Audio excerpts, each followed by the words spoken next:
Okay dear students, तो हम लोग अभी किस टॉपिक से गुजर रहे हैं आप एक बार याद करिए। आप क्या प्रेक्षण कर रहा है?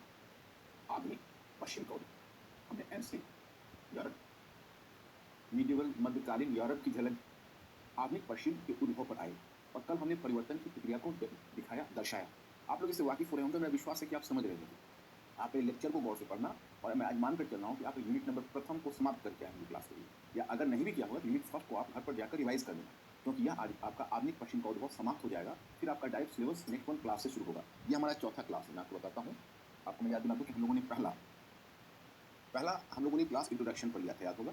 फिर दूसरा हमने क्लास आपको रखा था जिसमें एंशिएंट यूरोप और मिडिवल यूरोप के बारे में बताया था। तीसरा क्लास मैंने आपका कवर किया जिसमें आधुनिक पश्चिम के उद्भव का आधा भाग बताया है। शेष भाग आज मैं पूरा करूंगा। यह आपका फोर्थ क्लास होगा, तो ये क्लास फोर्थ है, तो ध्यान रखिए। और कल हमने आपको रेनेसां पुनर्जागरण बताया था और मुझे लगता है कि पुनर्जागरण से अब आप लोग वाकिफ हो चुके होंगे, आप लोगों को परेशानी नहीं होगी। मैंने क्या बताया, हमारे सिलेबस का पार्ट नहीं है, इसलिए हमको डिटेल्स में जाने की जरूरत नहीं है। हमें बस जो परिवर्तन हो रहे हैं उन परिवर्तनों की समझ चाहिए। अब आधुनिक पश्चिम का उद्भव जब आपका समाप्त हो जाएगा, एक हमारी जो महत्वाकांक्षी योजना है, जो मैंने पहले भी आपसे डिस्कस किया हुआ है, कि लास्ट में थोड़ा सा आपको अनुशासनात्मक ज्ञान अवश्य कराऊंगा, जिसका फायदा आपको अन्य विषयों में मिलेगा। तो बहुत इंटरेस्टिंग है, वर्ल्ड हिस्ट्री का पार्ट, आप उसको बहुत इंजॉय करोगे। आप बिल्कुल कंफर्टेबल फील करना, कहीं कोई परेशानी नहीं होगी। जहाँ कहीं आपको कंफ्यूजन लगे, आप एक बार मेरा लेक्चर फिर दोबारा सुन लेना और उस मैटर पर एक नजर मार देना, आपके सारे सवालों के जवाब मिल जाएंगे।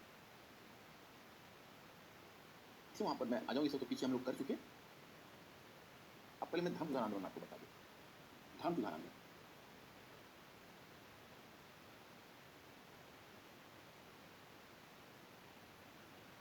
जब हम धर्म सुधार आंदोलन की बात करते हैं, धर्म सुधार आंदोलन की बात करते हैं, इसमें हमें दो प्रवृत्तियां नजर आती। एक है प्रोटेस्टेंट आंदोलन, प्रोटेस्टेंट आंदोलन, प्रोटेस्टेंट आंदोलन, आंदोलन। इसमें आपको होगा चर्च व्यवस्था की अस्वीकृति, चर्च व्यवस्था की अस्वीकृति। आप अगर नेम्स को देखेंगे, कुछ नाम मैं बताऊं तो सबसे पहला व्यक्ति था मार्टिन लूथर। ये मार्टिन लूथर दूसरा है, एक मार्टिन लूथर किंग है जिसका नाम सुना होगा, जो अमेरिका में ब्लैक मूवमेंट लीडर था। ये मार्टिन लूथर सुधारक है, जर्मनी का है। मार्टिन लूथर, काल्विन, ज्यूलिन, ये सब मुख्य सुधारक है। ज्यूलिन, तो ये रोमन कैथोलिक चर्च व्यवस्था की अस्वीकृति किया। ये मैं कहता हूँ प्रति धर्म सुधार आंदोलन, इसको कहते हैं काउंटर रिफॉर्मेशन, प्रति धर्म सुधार आंदोलन, प्रति धर्म सुधार आंदोलन, इसे कहते हैं काउंटर रिफॉर्मेशन। काउंटर रिफॉर्मेशन इसलिए कहते हैं क्योंकि यह रोमन कैथोलिक चर्च व्यवस्था को अस्वीकार नहीं कर रहा, बल्कि रोमन कैथोलिक चर्च व्यवस्था के अंतर्गत कुछ बुराइयां घर कर गई, उनमें सुधार करके उसे और भी मजबूत बनाना चाहा। इसका मोटिव अलग है। जैसे अगर आपको इंडियन हिस्ट्री की थोड़ी समझ हो, तो वहां पर आपने वहां पर देखोगे वैदिक धर्म के विरुद्ध जो प्रतिक्रिया हुई है, मैंने वैदिक कर्मकांड के विरुद्ध, नॉट धर्म। आपको पता होना चाहिए कि जैसे वेद हुआ, तो वेद के बाद जो ब्राह्मण ग्रंथ आए तो उसमें यज्ञ की बात। अब यज्ञ के विरुद्ध प्रतिक्रिया हुई तो उपनिषद के चिंतन के रूप में फूटी, जिसमें आत्मा ब्रह्म के संबंधों का निरूपण किया गया और यज्ञ को अस्वीकार किया। दूसरी तरफ उसके बाद जो बुद्धिज्म आता है, वो वैदिक धर्म को ही अस्वीकार कर देता है। तो अब आपको अगर कहा जाए कि भाई ये उपनिषद में भी विद्रोह है और बुद्धिज्म में भी विद्रोह है, दोनों के विद्रोह में फर्क क्या है? फर्क यह है कि उपनिषद वैदिक धर्म के अंदर का विद्रोह, जिसका उद्देश्य है वैदिक कर्मकांड को अस्वीकार कर, यज्ञ को अस्वीकार कर, वैदिक धर्म की जड़ को और भी मजबूत बनाना। जबकि वही दूसरी तरफ अगर आप देखेंगे तो बुद्धिज्म ने तो वैदिक धर्म को ही अस्वीकार कर दिया। तो उपनिषद का दृष्टिकोण सुधारवादी है, तो बुद्धिज्म का दृष्टिकोण मूल परिवर्तनवादी। वही बात यहां लागू है। प्रति धर्म सुधार आंदोलन मतलब काउंटर रिफॉर्मेशन।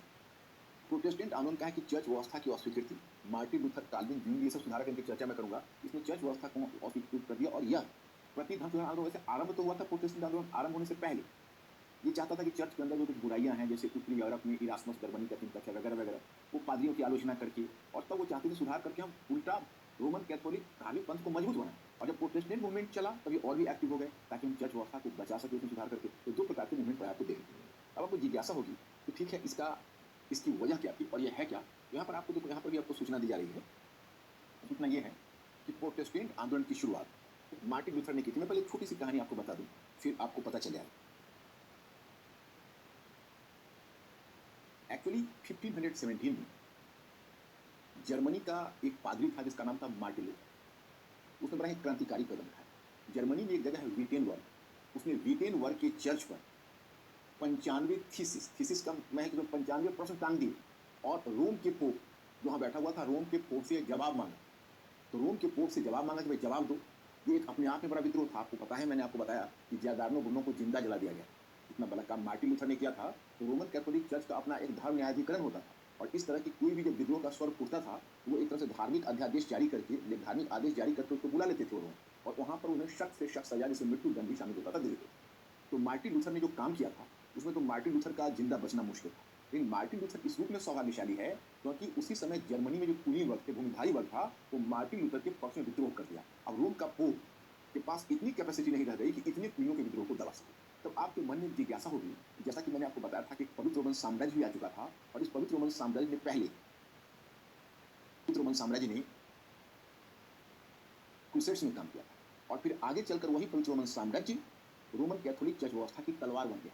तो आपके मन में एक नेचुरल जिज्ञासा होगी कि फिर अगर पोप चाहता तो पवित्र रोमन साम्राज्य की सहायता से तो इस विद्रोह को दबा सकता था, बिल्कुल दबा सकता था। लेकिन उस दुर्भाग्य रहा पोप का यह, उसमें पवित्र रोमन साम्राज्य या पवित्र रोमन सम्राट फ्रांस के साथ एक युद्ध में उलझा हुआ था, वह भी खाली नहीं। इसलिए मार्टिन लूथर का विद्रोह सफल हो गया और फिर एक बार उसका सफल हुआ तो मैं आगे उसकी चर्चा करूँगा। अब पहली बात यह है कि आखिर ये धर्म सुधार आंदोलन का कारण क्या है। पहले आपको देखना है, जिसमें क्या कहा, 14वीं सदी से 18वीं सदी के बीच यूरोप परिवर्तन की प्रक्रिया से गुजर रहा। आर्थिक परिवर्तन हो रहा, सामाजिक परिवर्तन हो रहा, वैचारिक परिवर्तन हो रहा, राजनीतिक परिवर्तन हो रहा, सारे परिवर्तन साथ साथ चल रहे हैं। और उसमें मैंने जो आपको बताया कि इकोनॉमिक चेंज है, मेटेरियल फैक्टर एक इंपॉर्टेंट फैक्टर है। तो अभी आप उसको देखिए कि क्या धर्म सुधार आंदोलन, व्यावसायिक क्रांति या पुनर्जागरण, इस तरह के जो परिवर्तन हो रहे हैं उस परिवर्तन से क्या अलग है? नहीं, अलग नहीं। क्योंकि देखो, वो एक ही आर्थिक सामाजिक शक्तियां पुनर्जागरण भी ला रही है और वही धर्म सुधार आंदोलन को भी प्रोत्साहन दे रही है। एक बार कहा जाता है, तो वादियों ने जो अंडे दिए वो मार्टिन लूथर ने शिया, शिया का मतलब जो मुर्गी जो अंडे सेते हैं, तो पुनर्जागरणवादियों ने एक सेंस ऑफ आलोचना तो दी ही दी। वो तो आपने देखा, धर्मनिरपेक्षता के तत्व को प्रोत्साहन दे ही दिया, व्यक्तिवाद के तत्व को प्रोत्साहन दे दिया। व्यक्ति का मतलब व्यक्ति स्वतंत्र रूप से सोचे और निर्णय ले, धर्म के प्रभाव से परे हटकर। तो उसका प्रभाव भी तो मार्टिन लूथर पर पड़ना है, तो पुनर्जागरण से भी जुड़ा हुआ है। अब इसका कारण क्या है? तो एक कारण तो धार्मिक भ्रष्टाचार अवश्य है, क्योंकि माना जाता है कि पादरियों को, जो रोमन कैथोलिक चर्च व्यवस्था से जुड़े हुए थे, उन्हें वोज ऑफ चैस्टिटी लेनी पड़ती थी। वोज ऑफ चैस्टिटी का मतलब है जीवन भर ब्रह्मचर्य रहने की शपथ। लेकिन वो शपथ तो ले लेते थे, लेकिन चुपके चुपके अपने इलिसिट वाइफ और अपने बच्चे को मेंटेन करते थे। अब बताया जाता है पोप इनोसेंट अष्टम के 8 नाजायज बच्चे थे। आप समझ सकते हो आप कि भाई इनोसेंट अष्टम के 8 नाजायज बच्चे हो, तो इसका मतलब है कुछ भी इनोसेंट तो नहीं है। अब ऐसी रोमन कैथोलिक चर्च व्यवस्था की बदनामी हो रही है। फिर और भी कई तरह के वो भ्रष्ट आचरण अपनाते थे। सबसे इस भ्रष्टाचार की पराकाष्ठा आपको दिखेगी, एक टर्म आता है और वह टर्म कहते हैं मुक्ति पत्र की बिक्री। मुक्ति पत्र हिंदी में उसको बोलते और इंग्लिश में उसको बोलते सेल ऑफ इंडल्जेंसेस। मुक्ति पत्र की बिक्री, सेल ऑफ इंडल्जेंसेस। अब इसमें होता क्या है बताता हूं। अब जैसे होता यह कि जो पादरी है वह तर्क यह देते हैं कि हमने जो पुण्य कार्य किए हैं, हमने जो मेरिट्स बटोरे हैं, तो सब हेवन में सब इकट्ठा जमा है, जिसमें हमारी अथॉरिटी है, क्योंकि हमने वो मेरिट्स को एक्वायर किए हैं। तो अगर आपके पास चर्च या आपको अगर धर्म या पूरी कार्य करने की फुर्सत नहीं है तो चिंता की बात नहीं है। आप हमें एक रकम दीजिए, हम अकॉर्डिंगली और प्रोपोर्शनेटली हम अपने जमा किए गए पुण्य का, जो हमारा पुण्य है उसका मतलब मेरिट्स का एक भाग हम आपको काट कर दे देंगे, तो आप बिना कुछ किए सीधा स्वर्ग चलेंगे, मतलब मुक्ति होने के बाद, इस लाइफ आफ्टर डेथ। तो अब सवाल यह उठता है, ये तो हद होगी, क्योंकि आप क्लेम कर रहे हो कि वह जो हमारे पूर्ण अधिकारी है वो ऊपर जमा है बैंक की तरह और आप चेक की तरह काट रहे हो। ये तो धार्मिक भ्रष्टाचार की पराकाष्ठा थी और इसका सबसे नग्न रूप जर्मनी में देखने को मिला, क्योंकि बाकी जगहों पर पावरफुल मोनार्की थी, तो पावरफुल मोनार्की को रखते हुए वो उतनी धांधली नहीं कर सकते थे। जर्मनी में कोई पावरफुल मोनार्क नहीं था, वहाँ लोग काफ़ी अवसर मिल गया। उन्होंने जर्मनी में खुलकर इसकी धांधली की और खुलकर इंटेलिजेंसेस की बिक्री की, तो वहाँ पर प्रतिक्रिया होना स्वाभाविक है, तो कारण धार्मिक है। लेकिन धार्मिक कारण फिर भी सतही है। एक कानून, धार्मिक कानून को अस्वीकार तो नहीं कर सकते, फिर भी सतही। सतही क्यों? तो देखो, माना जाता है, जो क्रिटिक्स मानते हैं कि चलो धार्मिक भ्रष्टाचार तो था, लेकिन यह भी तो सही है, सही है कि प्रति धर्म सुधार आंदोलन, जिसको काउंटर रिफॉर्मेशन का जिसका मैंने अभी परिचय दिया है, उसने तो प्रोटेस्टेंट मूवमेंट से पहले ही इस तरह की धांधली की आलोचना शुरू कर दी थी, धार्मिक भ्रष्टाचार की आलोचना शुरू कर दी थी और धार्मिक भ्रष्टाचार में सुधार करने के लिए सशक्त कदम उठा लिए थे। तो फिर मार्टिन लूथर को विद्रोह करने की जरूरत क्यों हुई? यह अपने आप में जिज्ञासा का विषय है। तो जिज्ञासा का विषय है, तो इसका सीधा सा उत्तर यह है कि इसका मूल कारण आर्थिक और राजनीतिक था। तो इसके कारणों की जब बात होगी तो आप देखोगे इसका जो फंडामेंटल कारण है प्रोटेस्टेंट आंदोलन का, वह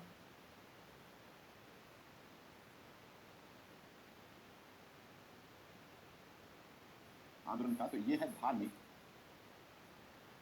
भ्रष्टाचार। और धार्मिक भ्रष्टाचार तो देखो ऊपर, धार्मिक भ्रष्टाचार तो ये तो ऊपरी ऊपरी कारण, ऊपरी कारण। इसके पीछे अब जाएंगे तो गूढ़ कारण। अब इसके पीछे जो गूढ़ कारण है वो है राजनीतिक और आर्थिक। आर्थिक पूंजीपति वर्ग का समर्थन और राजनीतिक कारक है महत्वाकांक्षी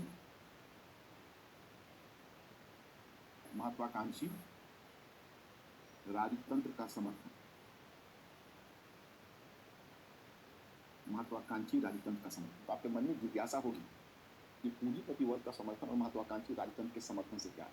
तो देखिए कुछ यही बात भारत में बुद्धिज्म और जैनिज्म पर भी लागू हो जाती है। जैसे अब एक मैक्स वेबर का नाम सुना होगा, समाजशास्त्री है, उन्होंने पुस्तक लिखी। वो पुस्तक का नाम है Protestant ethics and the spirit of capitalism.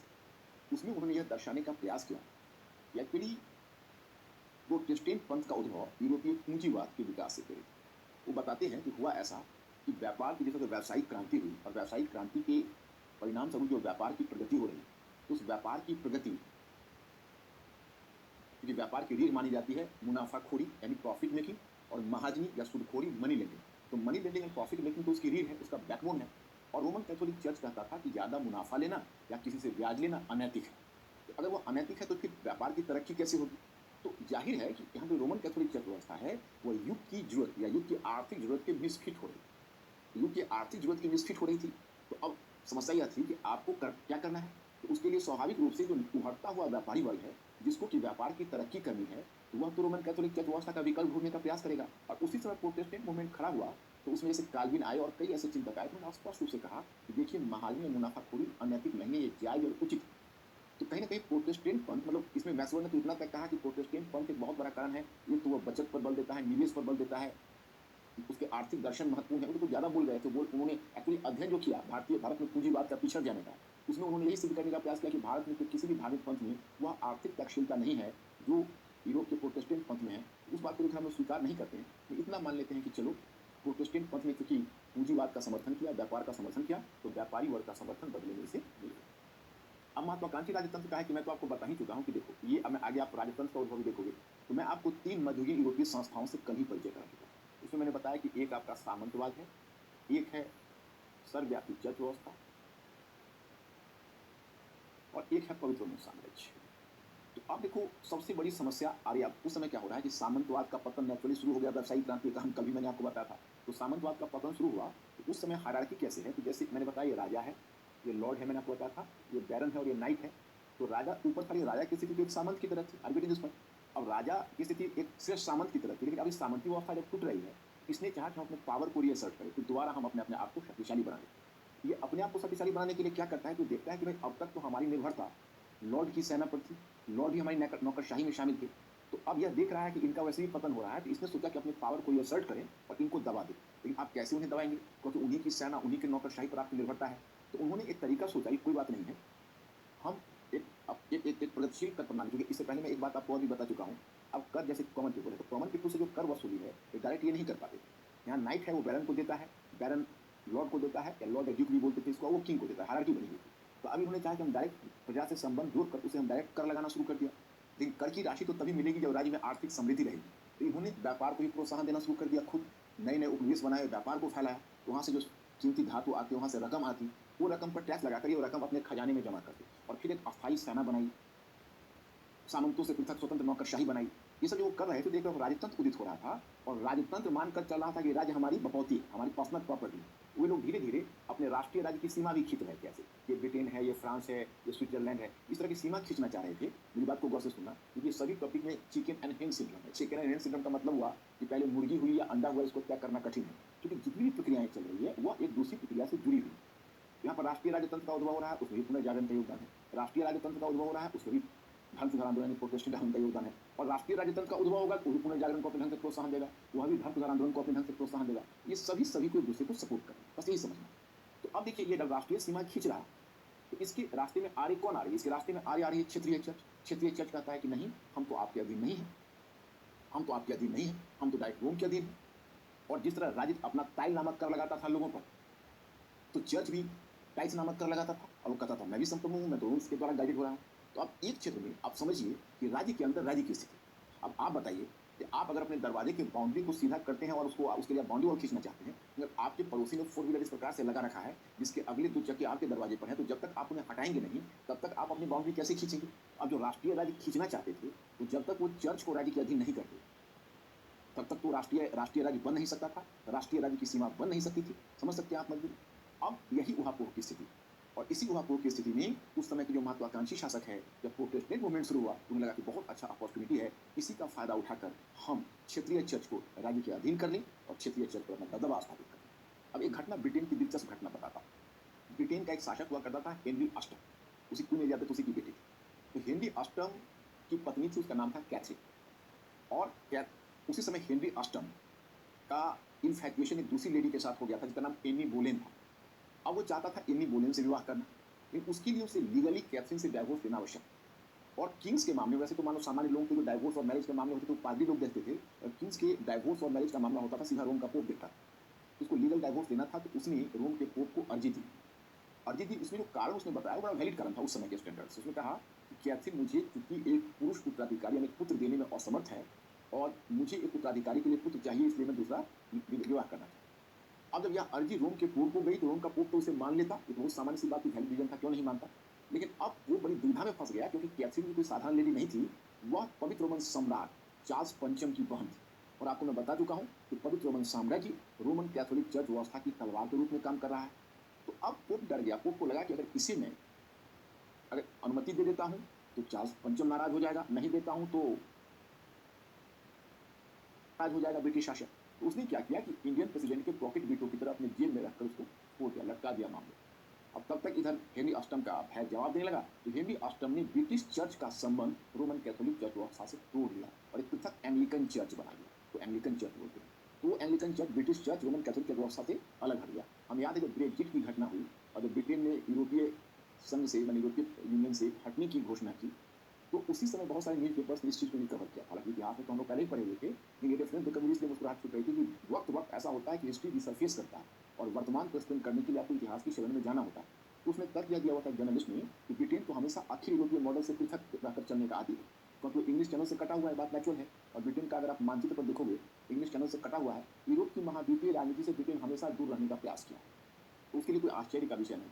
अब वो अलग हो गया। उसी प्रकार से बाकी जगहों पर भी जब शासक ने देखा कि प्रोटेस्टेंट पंथ से हमारी स्थिति मजबूत होगी, तो उसने बढ़ चढ़कर इसको सहायता दी। तो that is the fact. In factors के कारण तुम कह सकते हो कि धीरे धीरे प्रोटेस्टेंट पंथ एक बहुत बड़ा फैक्टर है कि जिस कारण से आर्थिक कारण और राजनीतिक कारण है जिसने प्रोटेस्टेंट धर्म को अवश्यंभावी बना दिया। तो किसी क्रिटिक ने कहा कि अगर मार्टिन लूथर पलने में ही मर गया होता तो भी धर्म सुधार आंदोलन होता, लेकिन धर्म सुधार आंदोलन का कारण तो धार्मिक भ्रष्टाचार नहीं था, बल्कि इसका कारण आर्थिक और राजनीतिक भी था। और जिस प्रकार से आर्थिक और राजनीतिक बदलाव हो रहे थे, इन बदलाव को रोका नहीं जा सकता था। और मार्टिन लूथर का विद्रोह तो केवल इस बदलाव का सिम्टम्स था, वो बदलाव का कारण था। तो समझ गए होंगे।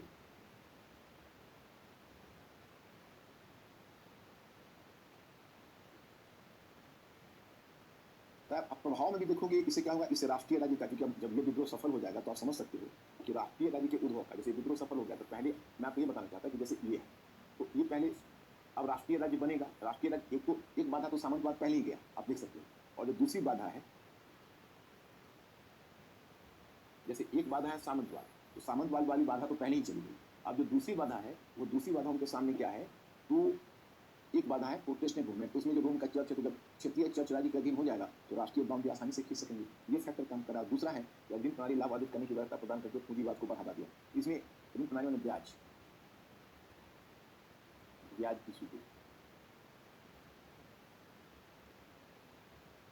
तो देखिए जैसे ब्याज की स्वीकृति, तो इन सबका आगे के बदलाव पर प्रभाव होना तय है। वाणिज्यवाद, ये राजनीतिक उद्देश्य द्वारा निर्देशित देखा। अब देखो, अब मैं एक ही पहले आपको समझा। अभी तक आपने जैसे व्यावसायिक क्रांति देखी, तो व्यावसायिक क्रांति देखते हो तो व्यावसायिक क्रांति को समझ रहे हो कि what is the meaning of commercial revolution. लेकिन जब मामला वाणिज्यवाद का आ जाता है तो कई बार आप भी अचंभे में पड़ जाते हो कि व्हाट इज मर्केंटिलिज्म, आखिर मर्केंटिलिज्म या वाणिज्यवाद है क्या। तो मैं यहाँ पर आपको स्पष्ट कर दूँ कि वाणिज्यवाद जैसा नाम से आपको विदित होता है कि व्यापार संबंधी कुछ चीज़ है, तो यह व्यापार संबंधी कुछ चीज़ नहीं, एक विशिष्ट नीति है।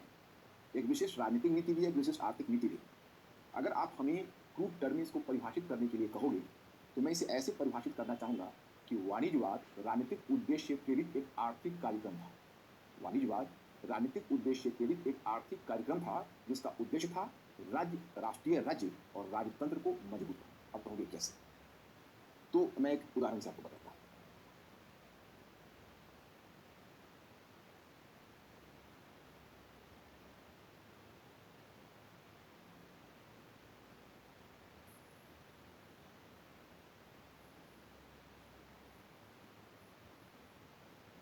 ये डायग्राम का मीनिंग समझ रहे हो, ये किंग है, ये लॉर्ड है, ये बैरन है और ये नाइट है। यह यूरोप है और इसमें राष्ट्रीय सीमा ऐसे ऐसे खींची है।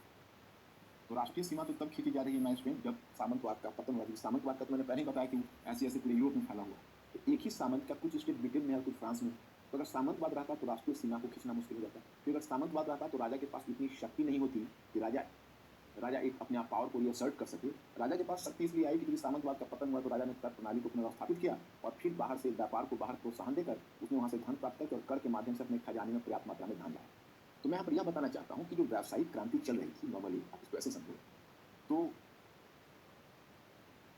एक क्रांति का लाभ प्राप्त करने वाला कौन था? आज बात करके देखो, तो व्यावसायिक क्रांति का लाभ प्राप्त करने वाला जो बेसिकली था वो था व्यापारी वर्ग। ओके, व्यापारी वर्ग, यह वर्ग। अब इसको तुम कहोगे वाणिज्यवाद, ये वाणिज्यवाद क्या है?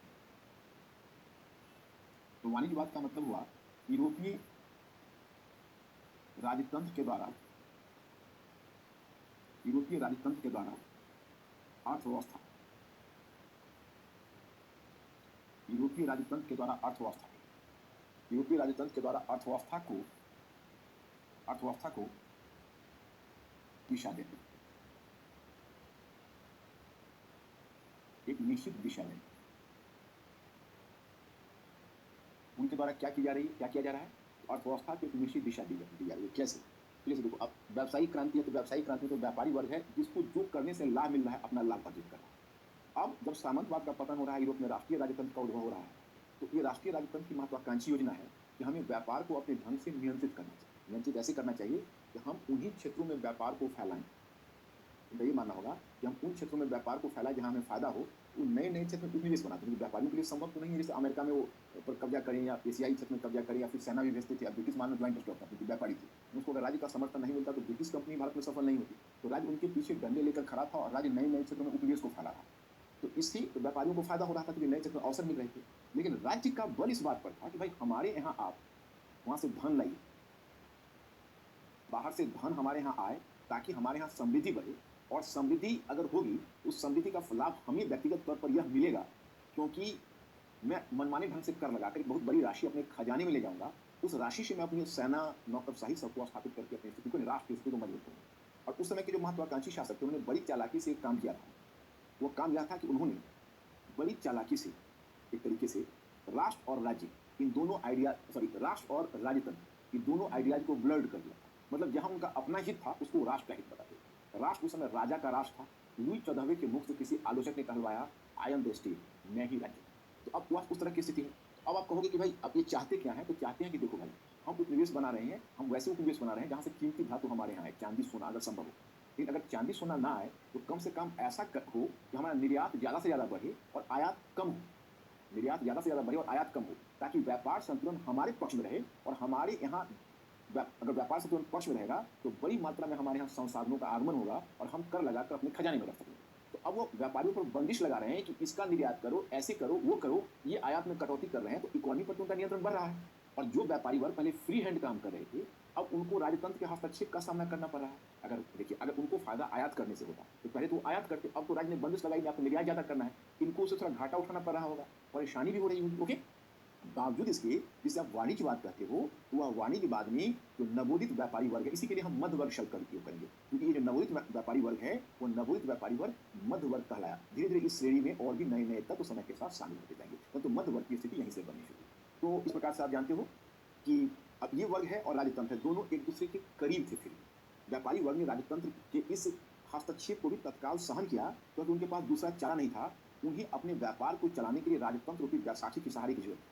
और दूसरी बात है कि दोनों का एक कॉमन एनिमी था, कुलीन सामंत। जब तक कुलीन और सामंत ताकतवर रहते तो राजतंत्र की भी शक्ति नहीं स्थापित हो सकती थी। और अगर सामंत और कुलीन ताकतवर रहते तो उसका एक खामियाजा व्यापारी वर्ग को भुगतना पड़ता, क्योंकि बहुत सारे सामंत थे और जगह जगह पर व्यापार पर वो चुंगी लगाते, तो एक व्यापारी को 10 जगहों पर चुंगी देनी पड़ती। अब राजतंत्र स्थापित हो रहा है, राष्ट्रीय सीमा को स्पष्ट कर रहा है, तो एक पूरा एक राष्ट्रीय राज्य की बड़ी सीमा बन रही है, तो अब उन्हें एक ही जगह टैक्स देना होगा ना। नेशनल इकोनॉमी आएगी तो टैक्स कम देना होगा, सुविधा ज्यादा होगी, सुरक्षा ज्यादा मिलेगी, दूरवर्ती क्षेत्रों में व्यापार करने का अवसर मिलेगा। अगर सामंत कुलीन हावी होते तो फिर उनको व्यापार के रास्ते में बाधा थी। तो कुल मिलाकर इन्होंने तत्काल अपने कॉमन एनिमी को देखते हुए राजतंत्र और व्यापारी वर्ग में एक तरह से आपस में मेल मिलाप किया।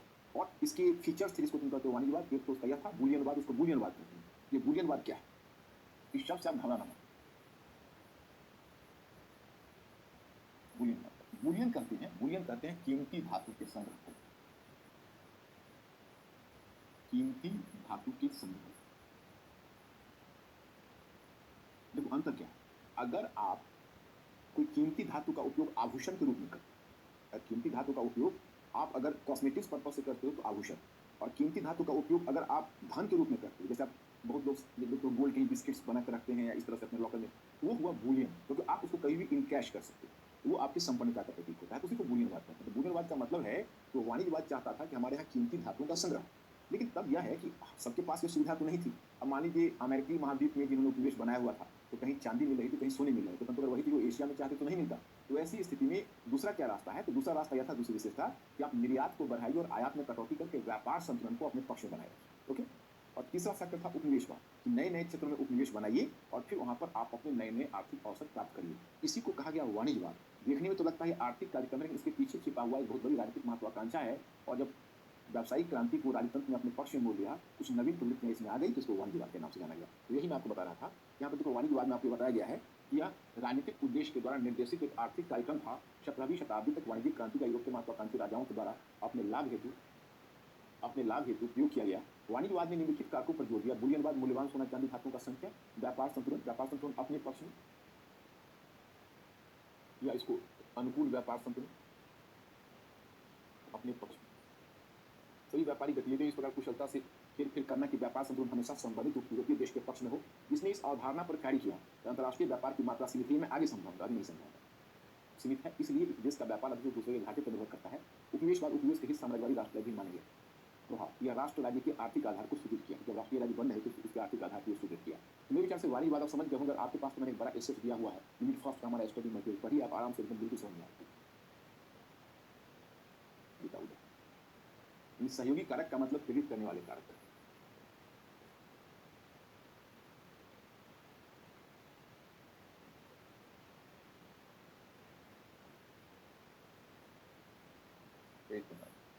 अब ये क्या फैक्टर, इस फैक्टर पर थोड़ी चर्चा। देखिए आप कहते हो राष्ट्रीय राजतंत्र का उद्भव। ओके, तो मैंने आपको पहले बताया कि इसके रास्ते में मुख्य रूप से 3 बाधाएं थी। 2 बाधाएं बड़ी प्रचलित थी। ये बाधा एक सामंतवाद था और दूसरी बाधाएं थी सर्वव्यापी चर्च व्यवस्था, ये रोम है, और बाकी चर्च की शाखाएं यूरोप के बाकी क्षेत्रों में। ओके, तो अब देखो, अब हुआ ऐसा कि सामंतवाद का पतन हुआ। तो सामंतवाद का पतन तो अपने कारणों से हो गया, वाणिज्यवादी नीति फॉलो हुई, सॉरी व्यावसायिक क्रांति का विकास हुआ, उधर मैंने बताया कृषि तकनीकी में परिवर्तन हुआ, तो कृषि अधिशेष की स्थिति उत्पन्न आई, कल मैंने बताया था। अभी आपके साथ एक समस्या होगी, मैं बता रहा हूँ। जैसे आप पढ़ोगे तो आपको बहुत जल्दी चीजें दिमाग से इवेपोरेट कर जाएगी, लेकिन आपके दिमाग से चीजें इवेपोरेट करेगी, आप घबराना नहीं, आप फिर उस पर विचार करना, फिर सोचना। You have to think time and again सोचना है। आप बार बार सोचोगे तो फिर आपको वो सभी चीजें धीरे धीरे एसिमिलेट हो जाएगी। जैसे रिवाइज करने के बाद, जैसा मैंने बताया है कि 15-20 मिनट कम से कम बौद्धिक दिवाली हर शाम में जो आपने पढ़ाई की है उसको रिवीजन के तौर पर करो, तो धीरे धीरे ये सब चीज सेट हो जाएगी, क्योंकि बड़ा इंटरेस्टिंग है। इसमें आपको बैठ के रटने जैसी कोई बात नहीं है, आपकी बात समझ डेवलप हो जाए, फिर आप इसको अच्छे ढंग से करोगे। इस पर मैं क्वेश्चन इसलिए नहीं कवर कर रहा क्योंकि हमारे सिलेबस का तो आपको बैकग्राउंड में बता रहा हूँ, और मैं सिलेबस को पहुंचूंगा जैसे अमेरिकी क्रांति वगैरह, फ्रांस की क्रांति पर, क्योंकि मेरा क्वेश्चन भी शुरू हो जाएगा साथ ही साथ, और मैं आपको आराम से क्वेश्चन राइटिंग भी बताता चलूंगा, आप सीखते चलोगे, कोई प्रॉब्लम नहीं। तो अब यहाँ पर देखिए, ये जो तुम देख रहे हो ये संस्था अब है क्या कि सामंतवाद का टूटन होगा व्यावसायिक क्रांति के कारण और कृषि तकनीकी में परिवर्तन के कारण, और इधर प्रोटेस्टेंट आंदोलन चलेगा, तो प्रोटेस्टेंट आंदोलन के कारण रोमन सर्वव्यापी चर्च व्यवस्था टूटेगी, तो धीरे धीरे ऐसी राष्ट्र की सीमा बनने लगेगी और महत्वाकांक्षी राजतंत्र जैसे ABC ये सब महत्वाकांक्षी राजतंत्र स्थापित होने लगेंगे। जब राजतंत्र को स्थापित होने के लिए सामंतवाद टूट रहा है, तो नीचे के सामंत अभी भी धीरे धीरे टूट रहे हैं, और अगर राजा चाह रहा है अपने पावर को असर्ट करे, तो पहले तो उनकी ताकत को दबाना है, डायरेक्ट प्रजा से संबंध स्थापित करना है, प्रजा से उनका संबंध, क्योंकि सामंत थे, उनके बड़े-बड़े किले भी थे, उनकी अपनी सेना होती थी। संयोग से उस समय तोपखाने का आविष्कार हो गया, तो तोपखाने महत्वाकांक्षी शासकों ने अपने-अपने तोपखाने बना लिए। पहले जो सामंतों के किले होते थे, दुर्भेद होते थे, इम्प्रेग्नेबल, उसको आप डिमोलिश नहीं कर सकते थे। अब तो तोपखाने आ गए, तो उनके किले भी डिमोलिश किए जा सकते थे। तो धीरे-धीरे पावरफुल होने लगा। तो पावरफुल होने के लिए उसको तो पैसा चाहिए था। इसने वाणिज्यवाद को प्रोत्साहन दिया। वाणिज्यवाद को प्रोत्साहन देने का मतलब आप समझ ही रहे हो कि जो वाणिज्यवाद को प्रोत्साहन देने का मतलब है कि बहुत संसाधन उसके राष्ट्र में आएगा, उसके राष्ट्र की सीमा में आएगी, और उस पर कर लगाकर वो अपनी मजबूत करेगा ट्रेजरी को, और फिर उस रकम से अपनी अस्थायी सेना खड़ी करेगा और स्वतंत्र नौकरशाही स्थापित करेगा। यूरोप में ऐसे कई राजवंश आते गए, कई शासक आते गए, जिन्हें आप निरंकुश शासक के तौर पर देखते हो। अब निरंकुश वैसा तो नहीं है, लेकिन उसमें उनका नाम इसलिए पड़ा कि सामंतों की शक्ति को कुचला। जैसे फ्रांस में लुई 13वां और लुई 14वां, ब्रिटेन में Henry 7 and Henry 8 queen Elizabeth. आप अगर उधर ऑस्ट्रिया में जाओ तो मेरिया थेरेसा द ग्रेट, ये सब जितने हैं, इन सबको कहा जाता है कि ये सब एब्सोल्यूटिस्ट मोनार्क थे अपने समय में, जो पैदा हुए और खड़े हुए। उनको तो कितने चीज़ों ने काम किया। तो एक चीज़ है जिसको तुम कहोगे प्रोटेस्टेंट आंदोलन फैक्टर के रूप में काम कर रहा है, सामंतवाद का पतन और पूंजीवाद का उद्भव काम कर रहा है, वाणिज्यवाद काम कर रहा है। ये सारे फैक्टर अब राष्ट्रीय राज्य के उद्भव और निरंकुश राजतंत्र के उद्भव में काम कर रहे हैं, और कुछ ऐसे शासक हैं यूरोप में उदित होकर आ रहे हैं। तो यही चीज़ यहाँ पर आपको बताया है। सहयोगी कारक में आपको बताएगा सामंतवाद का पतन। सम्राटों ने अपनी स्थिति को पुनः हासिल करने के लिए, यानी शासकों ने, सम्राटों का मतलब है शासकों ने अपनी स्थिति को पुनः हासिल करने, पुनः स्थापित करने का प्रयास किया। प्रोटेस्टेंट आंदोलन, इसने रोमन कैथोलिक चर्च प्रणाली में दरार पैदा की। चर्च को अब तक राष्ट्रीय राज्यों की सीमाओं के निर्धारण में एक बाधा के रूप में जाना जाता था। और थर्ड, वणिकवाद, इसने राष्ट्रीय राज्यों के आर्थिक आधार को मजबूत किया। इसके बाद यूरोपीय देशों के राजा निम्नलिखित कदम उठा सकते थे। अब निम्नलिखित कदम उठा सकते हैं आदमी कराधान शुरू करना, एक अस्थायी सेना की स्थापना करना, और स्वतंत्र नौकरशाही का विकास करना। ये वाणिज्यवाद और वणिकवाद देखिए, अंग्रेजी में इसको मर्केंटिलिज्म कहते हैं, ध्यान रखना। चाहे वो वाणिज्यवाद हो या वणिकवाद, यूरोप में महत्वाकांक्षी शासकों का उद्भव हुआ। अब इस श्रृंखला में हम लोग अंतिम मुद्दे पर आते हैं। टैगलन ने भी इसमें योगदान दिया है। जैसे मैं आपको ये बताना चाहता, राष्ट्रीय राज्य एवं निरंकुश राजतंत्र के उद्भव के कारण,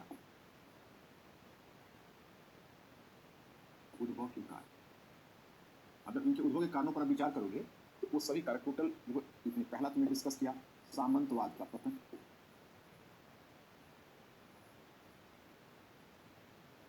सामंतवाद का पतन, दूसरा कारक प्रोटेस्टेंट आंदोलन,